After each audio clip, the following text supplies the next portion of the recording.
Hello guys, this is Rahul Pilaria here. One second आपका स्वागत है मेरे चैनल पे। आज मैं बात करूंगा इंडिया की नहीं जानी मानी दो बैंकों के बारे में। ये आप लड़ाई कह सकते हो, एक है गवर्नमेंट सेक्टर बैंक, एक है प्राइवेट सेक्टर बैंक। दोनों ही बैंक नंबर 1 बैंक है गाइस, एक दूसरे का बहुत अच्छे से कॉम्पीट करती है। और दोनों ही बैंकों का आज हम क्यों एक एनालिसिस कर रहे हैं, आपके सामने लेके आ रहे हैं। ये एक बहुत अच्छी केस स्टडी है, आप इससे बहुत कुछ सीख सकते हो। एसबीआई एक वेल नोन बैंक है गाइस। एसबीआई के बारे में चलो थोड़ा सा मैं अभी बता देता हूँ। ये 200 साल पुरानी बैंक है गाइस, राइट। लेकिन एचडीएफसी ने ऐसा क्या कर दिया कि एसबीआई के साथ एक बहुत अच्छा कंपटीशन दे रही है। इंडिया में अगर कोई भी 18 साल के बाद अगर कोई सोचता है कि मुझे अकाउंट खुलवाना है, तो वो यही सोचता है कि एक अकाउंट एसबीआई में, एक अकाउंट एचडीएफसी में, राइट। कोई क्रेडिट कार्ड लेना चाहता तो एक अकाउंट एसबीआई में, एक अकाउंट एचडीएफसी में। तो चलिए जानेंगे पूरा डिटेल में, बहुत अच्छे से एनालाइज करेंगे। अगर आपको बिल्कुल भी कुछ नहीं पता है तो ऐसे फैक्ट्स आपको इस वीडियो में पता चलेंगे गाइस। बने रहना, एंड तक वीडियो देखना, बहुत इंफॉर्मेशन है और इस वीडियो को बनाने में बहुत मेहनत लगी। अगर आपको बीच में कहीं पे भी बहुत अच्छा लगे तो प्लीज लाइक कर देना, सब्सक्राइब तो जरूर कर देना। चलिए बात करते हैं गाइस। सबसे पहले देखिए, स्टार्ट से लेके एंड तक जहां से ये स्टार्ट हुई है, दोनों बैंक्स जहां से ये बैंक स्टार्ट हुई है वहीं से बात करेंगे। मेन जो पिलर है, माइलस्टोन जहां जहां इन्होंने अचीव करा वो मैं आपको सामने बताऊंगा। अगेन मैं कहूंगा इस वीडियो को बनाने में मुझे बहुत मेहनत लगी। पूरा डेटा सोर्स करना, इनके वेबसाइट्स को सोर्स करना, बहुत सारी चीजों को देखना, बहुत सी फेक न्यूज आती है उनका एनालिसिस करना, सब कुछ। कोई बात नहीं गाइज, ये मेरा काम है, लेकिन मैं आपके सामने पूरा जो इंपॉर्टेंट डेटा है वही मैं आपको प्रेजेंट करूंगा ताकि आपको एक बहुत अच्छी खासी नॉलेज हो जाए इन दोनों बैंकों के बारे में। बहुत अच्छी केस स्टडी गाइज। देखिए एचडीएफसी की बात की जाए तो एचडीएफसी ने 1994 में 27 ईयर्स हो गए हैं इसको, तब ये फाउंडेड की गई थी कंपनी, राइट। अगस्त 1994 में रजिस्टर्ड हुई थी। वही एसबीआई की बात करें तो एसबीआई आगे चलेंगे बात, जैसे कि 200 साल पुरानी कंपनी वो मैं बताऊंगा आगे। लेकिन एसबीआई का जो नाम चेंज हुआ था स्टेट बैंक ऑफ इंडिया, वो हुआ था 1 जुलाई 1955 और ये कंपनी है 67 years ago. Company bank, bank company, guys confuse मत हो जाना, ठीक है। आगे बात करते हैं थोड़ी सी इसकी हिस्ट्री के बारे में जान लेते हैं। पहले एचडीएफसी की हिस्ट्री के बारे में जान लेते हैं। एचडीएफसी जो इनकॉर्पोरेट होती थी 1994 में, वो एक housing development finance corporation company है जो हाउसिंग लोन प्रोवाइड करती थी गाइस। ये इसकी पेरेंट कंपनी है एचडीएफसी। गाइस जो ये कंपनी है, ये जो आप देख रहे हो, जो हाईलाइट कर रखा है हाउसिंग डेवलपमेंट फाइनेंस कॉर्पोरेशन, ये मेन कंपनी है। दोस्तों हम आपके लिए लेके आते हैं true, honest and real feedback and reviews of banking industry. तो सब्सक्राइब कीजिए हमारे चैनल को, क्लिक कीजिए बेल आइकन बटन को सबसे पहले वीडियोस देखने के लिए। उसने इस कंपनी को, एचडीएफसी बैंक को फाउंड किया है, यानी कि एचडीएफसी बैंक को इनकॉर्पोरेट किया 1994 में। फर्स्ट इसका ऑफिस जो था वो मुंबई है। इसका आज भी रजिस्टर्ड ऑफिस जो है वो मुंबई महाराष्ट्र में है गाइस, राइट। फर्स्ट ऑफिस की अगर इसकी बात की जाए तो सेंटोज हाउस वॉलीवर में ये फर्स्ट इसका ऑफिस इनोग्रेट किया गया था। वो भी उस टाइम के हमारे तत्कालीन union finance minister Manmohan Singh ने किया था गाइस। ये बहुत अच्छी चीज है, देख लीजिए, नोट कीजिए। हाउसिंग डेवलपमेंट फाइनेंस कॉर्पोरेशन इसकी पेरेंट कंपनी है एचडीएफसी की, यानी कि जो पेरेंट कंपनी है एचडीएफसी बैंक इज अ सन, और जो पेरेंट कंपनी है वो हाउसिंग डेवलपमेंट फाइनेंस कॉर्पोरेशन। इसी के नाम से अगर आप शॉर्ट कर देंगे एचडीएफसी बनता है, ठीक है। आगे बात करते हैं एसबीआई की। एसबीआई का अपने आप में पूरी एक रोचक कहानी है, पूरी एक फिल्म बन सकती है इसके ऊपर। डिटेल में मैं बहुत नहीं जाऊंगा, लेकिन थोड़ा सा शॉर्ट में बता देता हूँ। देखिए गाइस, 3 बैंक थी स्टार्टिंग में, आप देख रहे हो। 1806 में बैंक ऑफ कोलकाता, फिर 1840 में बैंक ऑफ बॉम्बे और 1843 में बैंक ऑफ मद्रास। ये तीनों बैंक अपनी अपनी जगह काम कर रही थी। फिर उन तीनों बैंक ने सोचा कि काम करने बैंक पर्पस ही है, लेकिन तीनों एक मर्ज हो गई। कब मर्ज हुई है? 27 जनवरी 1921 में। किस नाम से? इंपीरियल बैंक ऑफ इंडिया के नाम से मर्ज हुई। फिर धीरे धीरे चलते चलते रिजर्व बैंक ने, जो कि हमारी सेंट्रल बैंक है, उसको इसने एक्वायर कर लिया इंपीरियल बैंक ऑफ इंडिया को। रिजर्व बैंक ने इसको एक्वायर कर लिया, जो कि हमारी सेंट्रल बैंक है। बट बाद में क्या हुआ, 1 जुलाई 1955 में इंपीरियल बैंक को बिकम द एसबीआई, यानी कि इसका नेम चेंज करके स्टेट बैंक ऑफ इंडिया कर दिया 1951 में। यानी कि ये फाउंडेड जो कंपनी है, एग्री की 1955 में हुई है, लेकिन देखा जाए तो इसका हिस्ट्री जो है, ये बहुत मैंने शॉर्ट में हिस्ट्री बताई है गाइस। इसकी हिस्ट्री देखा जाए तो मतलब अप्रोक्स 200 साल से ज़्यादा पुरानी ये बैंक है गाइस। ये एसबीआई की हिस्ट्री हुई। चलिए, और एक और और चीज मैं बताऊंगा ये कितनी पावरफुल बैंक है। अगर आप ये नीचे देख रहे हो, उस टाइम पर रिजर्व बैंक ऑफ इंडिया ने यानी कि गवर्नमेंट ऑफ इंडिया ने state bank of India act of 1955 यानी कि एक एक्ट ही बना दिया था इस बैंक के रूल्स एंड रेगुलेशन के लिए, बिकॉज ये इतनी बड़ी एंड पावरफुल बैंक है। और ऐसा नहीं है गाइज, एसबीआई वाकई में सबसे में एक पिलर के रूप में इंडिया का अगर जहां जहां डेवलपमेंट हुआ था एसबीआई का रोल बहुत बड़ा रहा है। गाइज एसबीआई की time to time tagline change होती रही है। बात की जाए तो अभी की करंट टैगलाइन जो है द बैंकर टू एवरीवन, यानी कि एक बैंक जो कि हर इंडियन के साथ खड़ा रहता है। एचडीएफसी की बात की जाए, we understand your world that's me, हम समझते हैं आपकी जरूरत है, ये इसकी टैगलाइन है गाइज। चलिए नेटवर्क की बात करते हैं, यानी कि कौन बैंक कितना फैला हुआ है। No doubt HDFC and SBI में कंपैरिजन नहीं कर सकते, लेकिन फिर भी स्टिल देखिए एचडीएफसी की बात की जाए 31 मार्च 2022 तक जो एचडीएफसी का नेटवर्क है यानी कि 6342 ब्रांचेज है इंडिया में, ठीक है। 18,000 समथिंग इसके एटीएम्स है और 3,188 समथिंग सिटीज में ये अपनी नेटवर्क फैला चुका है। देखिए अब एसबीआई के बारे में देखिए, एसबीआई कहाँ फैला, 22,000 ब्रांचेस इंडिया में और 62,000 एटीएम है इंडिया में। गाइस समझ रहे हो आप बात को, कितना बड़ा नेटवर्क एसबीआई का है इंडिया में। ये सिर्फ मैं इंडिया की बात कर रहा हूँ, मैं इसके बाहर की बात नहीं कर रहा हूँ। दोनों ही बैंक वो बाहर भी है गाइस, लेकिन कंफ्यूज नहीं करके सिर्फ मैं इंडिया में बात कर रहा हूँ। तो आप कंपेरिजन कर सकते हो, नेटवर्क बहुत फास्ट है अभी एसबीआई का, लेकिन एचडीएफसी का इतना कम होने के बाद भी एचडीएफसी ने अपना बहुत अच्छा नाम एंड फेम कमाया है। आगे बात करेंगे धीरे धीरे, सब कुछ बारी बारी से चलते हैं। देखिए कौन किसको ओन करता है ये भी बहुत जानना जरूरी है। सब कुछ जानते ही हैं, ये तो खैर एसबीआई को ओन करता है गवर्नमेंट ऑफ इंडिया, ओन करती है पूरी तरीके से।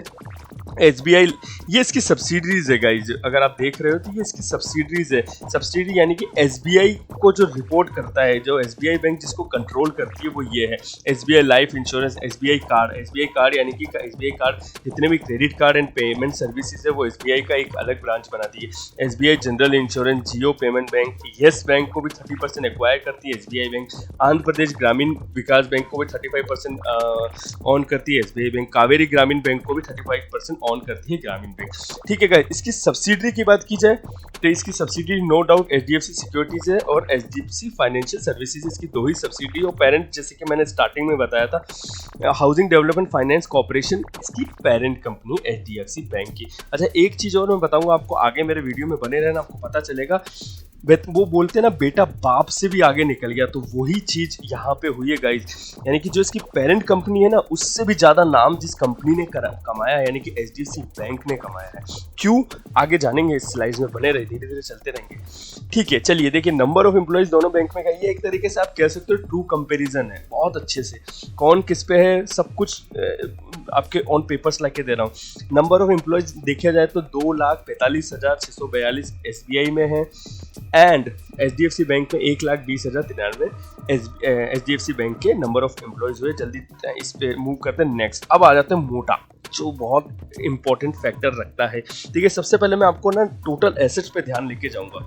क्यों? क्योंकि रीजन है एसबीआई इतना पुराना है, राइट, बट एचडीएफसी अभी का है, लेकिन इसका टोटल एसेट देख रहे हो आप, टोटल एसेट एसबीआई से बहुत ज्यादा है। आप यूएस डॉलर में जाना क्योंकि वो थोड़ा कंपेयर करने में इजी होगा। देखिए यूएस डॉलर के अकॉर्डिंग एसबीआई का टोटल है 150 बिलियन, राइट, लेकिन यहीं पे बात की जाए एचडीएफसी की टोटल एसेट 280 बिलियन। तो एचडीएफसी टोटल एसेट में बहुत ज़्यादा है। रेवेन्यू में हमारा जो है वो आप कह सकते हो रेवेन्यू में 82 बिलियन यूएस डॉलर और 22 बिलियन जो है एचडीएफसी का रेवेन्यू। ये गाइस ये कम नहीं है।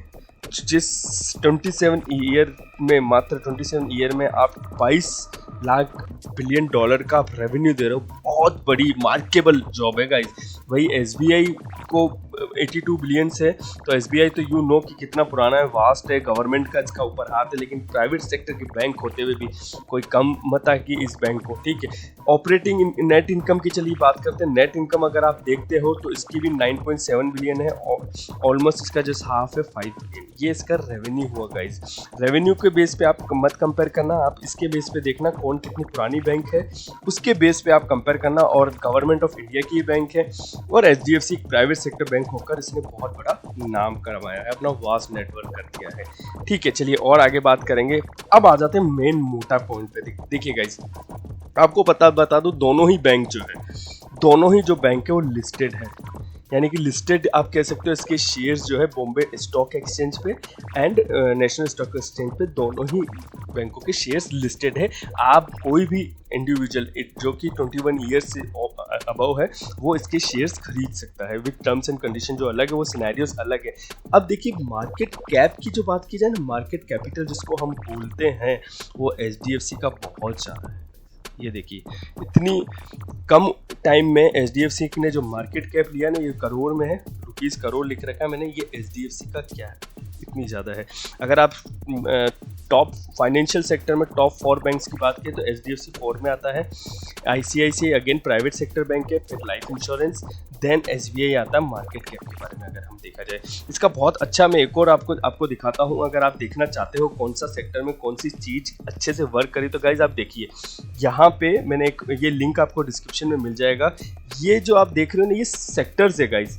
हमारी इंडिया को जो चला रहे हैं ना, ये सेक्टर्स ही चला रहे हैं। ये सेक्टर ही चला है। जैसे कि मैं ऑटो पे क्लिक करता हूँ तो आपको पता चल जाएगा ऑटो में कौन सी टॉप कंपनी है। देखिए जैसे ही मैंने ऑटो क्लिक करा तो मारुति सुजुकी का हम सबको जानते हैं, तो इसका मार्केट कैप कितना बड़ा है ये देखिए। ये टॉप 1 में मारुति सुजुकी आती है, फिर टाटा मोटर्स आ गई, फिर M&M आ गया, फिर बजाज इलेक्ट्रिक मोटर्स, फिर हीरो मोटोकॉर्प, ये सब आ जाता है। जैसे ही अब मैं सेक्टर को चेंज करता हूँ, मैंने सेक्टर को कर दिया कंज्यूमर यानी कि जो आपके घर में जो प्रोडक्ट्स आते हैं ना यूज़ करने के लिए, चाहे वो क्रीम हो वो सब कुछ। तो हिंदुस्तान यूनिलीवर का मार्केट कैप बहुत बड़ा है, ये देखिए बहुत बड़ा, नंबर 1। उसके बाद ITC बिल्कुल आधे पर है। ITC Hindustan Unilever for your kind information, ये बाहर की कंपनी है, लेकिन इन्होंने अपना नाम हिंदुस्तान यूनिलीवर कर रखा है। इसका सारा पैसा बाहर जाता है। आज 90%, 90 तो नहीं, थोड़ा ज़्यादा हो गया, 80% 70% जो प्रोडक्ट आप यूज़ करते हो, चाहे वो एक छोटा सा तेल की ऑयल हो, या आपकी क्रीम हो, या हिमालय हो, या आपकी शेविंग क्रीम हो, व्हाटएवर इट इज़, वो मोस्टली हिंदुस्तान यूनिलीवर के होते हैं गाइस, ठीक है। और ITC उसके बाद आता है ये वाला। ऐसे ही अगर आप फाइनेंशियल सेक्टर में देखा जाए, फाइनेंशियल सेक्टर पे मैं क्लिक करता हूँ तो HDFC फाइनेंशियल सेक्टर में अगर जो बाप है HDFC हमारा मार्केट कैप के हिसाब से है, बाकी सब नीचे है, ये सारे बाकी सब नीचे आते हैं। तो ये फॉर काइंड इन्फॉर्मेशन मैंने आपको दिखाया है। देखिए ये शेयर से रिलेटेड है, थोड़ा मार्केट फाइनेंस से रिलेटेड है, बट ठीक है, नॉलेज आपको हो रही है तो इसमें क्या जा रहा है। आप भी देख सकते हो कौन सी चीज़ क्या है, आपको बहुत हेल्प करेगा नॉलेज गेन करने के लिए। अब क्वेश्चन यही आ रहा होगा आपके दिमाग में कि ये ऐसा क्यों, HDFC ने ऐसा क्या करा। आपके सबको पता होगा HDFC ने ऐसा क्या करा है, आप खुद आंसर जानते हो, लेकिन हम ऑन पेपर्स आपको बताएंगे। आप सवाल होंगे कि SBI इतना पुराना बैंक होकर भी आज HDFC से, मैं ये नहीं कह रहा हूँ HDFC से आगे निकल गया SBI से, नहीं, लेकिन आप समझ लो रेस में बराबर आना वो बहुत मायने रखता है। दोनों ही एक लेवल पे आ चुके हैं, वो बहुत बड़ी बात है। HDFC अभी भी बहुत थोड़ा नहीं पीछे है SBI से, लेकिन जो आप सोचो जो 200 साल से भाग रहा है और जिसने से 27 ईयर्स में रन किया है, तो कितना स्पीड में रन किया है, ये क्वेश्चन मार्क है। यही मैं सिखाऊंगा अब मेरा नेक्स्ट वीडियो में। अब यानी कि वीडियो का टर्न हो रहा है, टर्निंग पॉइंट आप इसको कह सकते हो, केस स्टडी की तरह आप इसको ले सकते हो। अब जाके देखिए, चलिए बात करते हैं क्यों। देखिए ये कुछ मैंने शेयर्स स्ट्रक्चर दिखाए हैं। अगर आप देखोगे 14 जुलाई 2021 को HDFC के एंड SBI के जो शेयर्स थे ना गाइस, वो 100 थे, यानी कि सेम थे, ना तो 1 रुपया ज़्यादा ना 1 रुपया कम, बिल्कुल एग्जैक्ट सेम थे। हाँ, इसके बाद थोड़ा सिनेरियो चेंज हुआ है। इसके बाद यानी कि पहले ये जो ब्लू लाइन है ये SBI की है और जो रेड लाइन है वो HDFC की है। उसके बाद SBI के शेयर्स नीचे गए हैं, ये देखिए, एंड देन अगेन ऊपर गए हैं। फिर ऊपर जाने के बाद अभी SBI के शेयर्स की रेट देखा जाए तो आज की डेट में ज़्यादा है। अभी इस कंपैरिजन करा जाए HDFC से तो और SBI HDFC, तो आज की डेट में इसके शेयर्स थोड़ा बढ़े हुए हैं, लेकिन इतना बढ़े हुए नहीं है। यानी कि ये ग्राफ है दोनों के शेयर्स में, दोनों के शेयर के ग्राफ है, जो कि HDFC का इतना थोड़ा सा कम हुआ है और SBI का इतना कम हुआ है। और अब शॉकिंग आपको ऐसे से फैक्ट पता चलेंगे कि मज़े आ जाएंगे। चलिए नेक्स्ट स्लाइड पर चलते। देखिए पहली चीज़, SBI ने जो अपना पब्लिक शेयर्स लॉन्च किया था ना, वो 1993 में लॉन्च किया था, ठीक है। और SBI ने जो अपना शेयर लॉन्च करा था 1995 में लॉन्च करा था, ज़्यादा अंतर नहीं है ना, ठीक है। अब और इंटरेस्टिंग फैक्ट बताता हूँ। जो फर्स्ट शेयर यानी कि जो उस टाइम पे फर्स्ट एक शेयर की जो प्राइस थी ना गाइस, वो क्या थी, 18 रुपीज़ थी। राइट। 18 रुपीज़ के साथ SBI ने अपना IPO बोलते हैं इनिशियल पब्लिक ऑफरिंग, यानी कि पब्लिकली शेयर्स इसको ऑफर करे थे मार्केट में, कोई भी इसको शेयर्स SBI की बाय कर सकता है। कितनी रेट पर? 1993 में 80 रुपीज़ में। आज क्या है? 472 रुपीज़ आज इसकी रेट है। नो डाउट आज के हिसाब से बहुत अच्छा रिटर्न है 2022 में, लेकिन SDFC की कहानी कुछ अलग कहती है। देखिए 1995 में इसने इनिशियल IPO लॉन्च करा था, लेकिन जो शेयर्स इशू करे थे 1997 में इशू करे थे वो किए थे 5 रुपीज़ से। अब शॉकिंग न्यूज़ जो है वो ये है कि 2022 में जो SDFC का शेयर है वो 1519 रुपये। साइलेंट थोड़ा सा मौन। दोस्तों हम आपके लिए लेके आते हैं true, honest and real feedback and reviews of banking industry. तो सब्सक्राइब कीजिए हमारे चैनल को, क्लिक कीजिए बेल आइकन बटन को सबसे पहले वीडियोस देखने के लिए। यही मैं बताना चाह रहा हूँ। देखिए क्यों SDFC ने ऐसा क्या काम अलग कर दिया, यही मैं बताना चाह रहा हूँ गाइस। चलिए और आगे बात करते हैं। देखिए कुछ फैक्टर्स हैं। सबसे इम्पोर्टेंट रोल जो प्ले करता है वो क्वालिटी सर्विस एंड मैनेजमेंट। जो SDFC का है वो एक प्राइवेट सेक्टर बैंक का जो एक होता है ना, एक इमेज बनी हुई, वो पूरी तरीके से SDFC खरी उतरी है गाइज। आप सबको पता है आप अगर बीमार हो, राइट, अगर आप बीमार हो तो अगर आपके पॉकेट में थोड़ा सा पैसा है तो आप प्राइवेट बैंक हॉस्पिटल जाओगे, राइट। क्योंकि आपको प्रॉम्प्ट सर्विस मिलेगी, अच्छी फैसिलिटी मिलती है, राइट, इलाज भी अच्छी सी होता है। सेम वे में SDFC ने काम करा उस टाइम पर। पहले सरकारी बैंक हुआ करती थी, लेकिन SDFC ने सेम वे में वर्क करा। कस्टमर आता था उनको बहुत अच्छे से ट्रीट करा, क्वालिटी सर्विस दी, सेटिस्फाइड रेस्पॉन्स दिया। धीरे धीरे ये ऐसा नहीं कहीं क्वालिटी लैक हो गई। अगर आप पूरा ये देखेंगे ना तो ये बहुत इंपॉर्टेंट प्ले करा है। SBI ने क्वालिटी के साथ थोड़ा कॉम्प्रोमाइज किया। रीजन वो है इसके कस्टमर बहुत ज़्यादा थे। दूसरा जो इंपॉर्टेंट रोल प्ले करा है SDFC को बड़ा बनाने में, जीरो डेब्ट। यानी कि जीरो डेब्ट यू मीन जैसे कि कभी किसी ने इसको झापट नहीं मारी, यानी कि जो फ्रॉड होते हैं ना, आज आपने बड़े बड़े फ्रॉड सुने होंगे, किंगफिशर जिसमें SBI का था, हर्षद मेहता का जो हुआ उसमें SBI का बहुत सारा पैसा इन्वॉल्व था। तो वैसा SDFC के साथ अभी नहीं हुआ। जीरो डेब्ट यानी कि कोई भी अभी तक SDFC का करोड़ों रुपए लेके नहीं भागा। ये बहुत एक इंपॉर्टेंट रोल प्ले करता है। हर्षद मेहता के टाइम पे 500 करोड़ SBI लूट यानी कि उस टाइम पे हुई थी 1992 में। आप देखिए ये 1992 में 500 करोड़ उस टाइम पे कितना मायने रखता है। SBI हुआ था, ठीक है। अभी रिसेंटली आपने सुना होगा, यानी कि 10,000 का चूना लगा के हमारे विजय माल्यान जी भाग गए हैं, वो भी SBI को लगा के गए। तो जैसे ही ये ऐसे लूट होती है, ऐसे फ्रॉड होते हैं, एक बैंक 20 साल पीछे चला जाता है। यही एक सबसे बड़ा डिसएडवांटेज रहा है SBI का। क्वालिटी एंड मैनेजमेंट तो है ये, बट ये भी एक कुछ फैक्टर रहे हैं, राइट। कस्टमर सेटिस्फेक्शन रेटिंग अगर देखी जाए तो ये मैं सब मार्केट अवेलेबल इंफॉर्मेशन डेटे के बेस पे मैं बता रहा हूँ। SBI की जो कस्टमर रेटिंग जो है ना गाइज वो 3.6 है, वही SDFC की 4.5 है, राइट। और आगे बात की जाए जैसे कि SDFC का जो रूरल एरिया में इतना इम्पैक्ट नहीं रहा है। SBI कि रूरल एरिया में बहुत एक्टिव रहता है। रूरल एरिया में, एग्रीकल्चर एरिया में, वहाँ पे क्या होता है, एक्सपेंसिव ज़्यादा होता है। यानी कि आपको ब्रांचेस खोलनी होती है, स्टाफ उतना ही रखना होता है, लेकिन वहाँ पे उतना ही इनकम एंड रेवेन्यूज़ नहीं है रूरल एरिया में। बट SDFC ने ऐसा नहीं करा। SDFC ने अपना प्राइवेटाइजेशन सिटीज़ से, शहरों से स्टार्ट करा हुआ है और अभी भी वो वहीं पे ही है। हाँ, एक और चीज़ जो फैक्टर है, यानी कि SBI की गवर्नमेंट फैक्टर है, तो इसको गवर्नमेंट बैंक्स के तौर पे कई ऐसे लोन्स होते हैं जो फॉरगिव करने होते हैं, और यानी कि गवर्नमेंट की पॉलिसीज़ के दर्ज में इसको माफ़ करने पड़ते हैं। तो SBI का एक ये भी फैक्टर है गाइस। तो अभी आज आपको पता चल रहा होगा कि क्यों आज SDFC इतना आगे निकल गया है। SBI देखिए वही चीज़ होती है, जब दो रेस में होते हैं ना, तो ज़रूरी नहीं है कि जो सेकंड पर्सन है जो वो बहुत तेज भाग रहा है। ऐसा भी हो सकता है जो फर्स्ट पर्सन जो भाग रहा है वो रुक गया हो, राइट। चलिए और आगे बात करते हैं। ये कुछ मार्केट न्यूज़ में अब आपको बता रहा हूँ। एट दी एंड हम आ गए हैं हमारी वीडियो में। अब मैं थोड़ा सा मार्केट न्यूज़ बता रहा हूँ। जो मार्केट न्यूज़ अभी बिल्कुल लेटेस्ट है गाइस, ये जुलाई की लेटेस्ट न्यूज़ है। ऐसा बोला जा रहा है SBI को छोड़ के सभी सरकारी बैंक प्राइवेट होंगे। अब वो कब तक होंगे, लेट्स सी। कितने हड़ताल होगी वो भी लेट्स सी, कितना क्या होता है। लेकिन ये एक न्यूज़ सामने आई है गाइज कि SBI को छोड़ के बाकी सभी सरकारी बैंक प्राइवेट होंगे। और एक और न्यूज़ मैं आपको बताने जा रहा हूँ। मैंने आपको एक वीडियो के बीच में बोला था कि बेटा बाप से बड़ा हो गया। रीज़न क्यों SDFC बैंक ने इतना नाम कमा लिया है, आपको पता है SDFC लिमिटेड यानी कि जो हाउसिंग डेवलपमेंट फाइनेंशियल कॉर्पोरेशन जो है वो SDFC बैंक में मर्ज हो रही है। गाइज होता क्या है, यानी कि एक सब्सिडरी पेरेंट में मर्ज होती है, लेकिन यहाँ पे पेरेंट सब्सिडरी में मर्ज हो रही है। तो एचडीएफसी ने इतना नाम कमा लिया गाइस, एचडीएफसी ने इतना वास्ट कर लिया है, इतना अपने आप को इतना पावरफुल कर लिया है। ये यानी कि जो एचडीएफसी जो इसका पेरेंट कंपनी है वो सन में, यानी कि अब जो हाउसिंग डेवलपमेंट कंपनी है वो एक सन में एक तरीके से मर्ज हो रही है, वो बैंक में मर्ज हो रही है, ना कि एचडीएफसी बैंक हाउसिंग डेवलपमेंट में मर्ज हो रही है। आप समझ गए होंगे मेरे कहने का मतलब, राइट?